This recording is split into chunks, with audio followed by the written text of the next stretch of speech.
Two of the most famous men in American history, Thomas Jefferson and John Adams, died on the same day, just hours apart. That alone is enough to stop you in your tracks. But what's even more incredible isn't just when they died, it's how long they lived. In 1826, the average man didn't live past 40, but Jefferson lived till he was 83, and John Adams, he made it to 90. That's living to 120 today. So how did they do it? What made them such extreme outliers? And what can their lives teach us about how to live and live well in our own era? This is a story about longevity, legacy, and the science of living longer. It begins with two men and one remarkable day. Welcome to the UnRetired, where you're not done, but you're finally doing what you want. If you want to live as full and productive a life as Thomas Jefferson and John Adams, click the like and subscribe and join us every week to learn how to live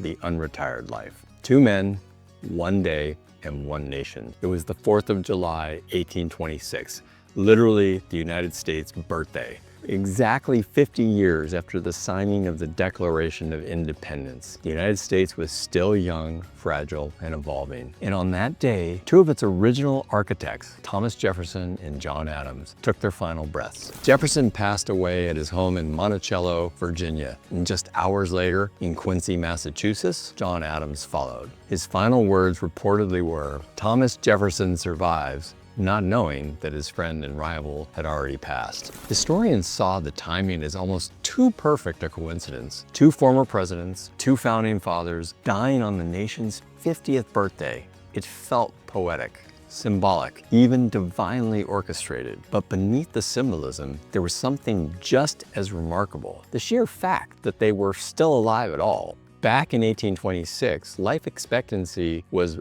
very short. Let's put this in perspective versus today. In 1826, life expectancy at birth for a man was about 38 to 40 years old. For a woman, it was only slightly higher, 40 to 42. High infant and childhood mortality dragged down the averages, but even among adults, reaching old age was very rare. Living past 60, very uncommon. Living to 90, almost unheard of. Fast forward to our modern times today. In 2023, the average life expectancy in the United States was about 75.8 years for men and 81.1 years for women. Those numbers reflect advances in medicine, sanitation, nutrition, and public health. And yet, even today, making it into your 90s is still something we celebrate. If you adjust for the historical context, Adams and Jefferson's lifespans are the modern day equivalent of living to 115 or even 120 years old. They were extreme outliers. So why did John Adams and Thomas Jefferson live so long? Well, let's start with the obvious: privilege. They were wealthy men, especially by the standards of their time. That meant better food, cleaner living conditions,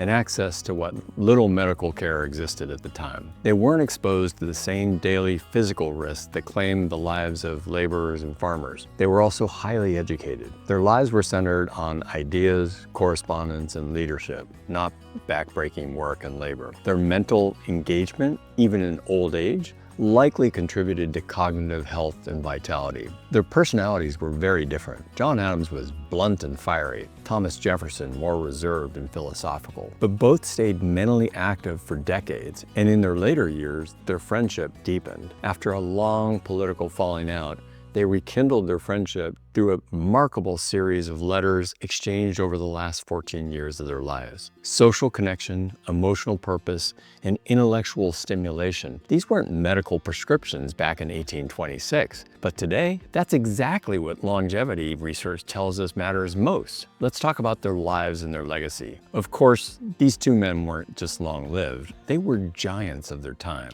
Thomas Jefferson was the author of the Declaration of Independence, the third president of the United States, and literally the visionary behind the Louisiana Purchase. John Adams was a leading advocate for independence, the nation's second president, and one of the most vocal defenders of representative democracy. Their paths eventually diverged politically, Adams leaning towards centralized government, Jefferson towards agrarian individualism. Their disagreements were fierce, but over time, what endured wasn't the conflict, it was the bond, the shared history, their mutual respect for each other. And so it seems fitting that they died together on the same day. Unbelievably, the 50th birthday of the country they both helped create. In doing so, they didn't just leave a legacy, they became part of America's mythology. So what do you find most extraordinary about the lives of Thomas Jefferson and John Adams? Was it their friendship, their timing, or how long they lived? Leave a comment below. I read every one and would love to hear your perspective. So let's talk about then versus now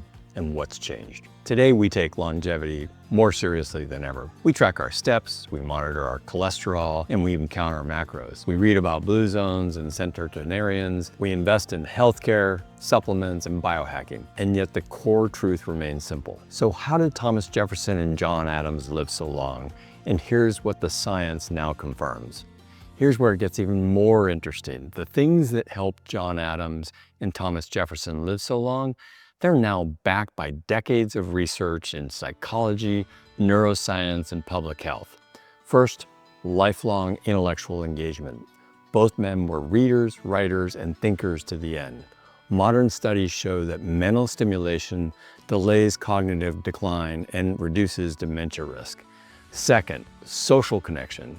Their late life friendship was a lifeline. The Harvard study of adult development, the longest running study of its kind, shows that close relationships are the strongest predictor of long-term health and happiness. Third, purpose and low-stress living. Neither man truly retired. They slowed down, yes, but they remained involved in correspondence, in mentoring, in observing the country's evolution. And we now know that purpose reduces chronic stress and improves your longevity. Fourth, clean living, at least compared to modern habits. They didn't consume processed foods or added sugars. They walked, they gardened.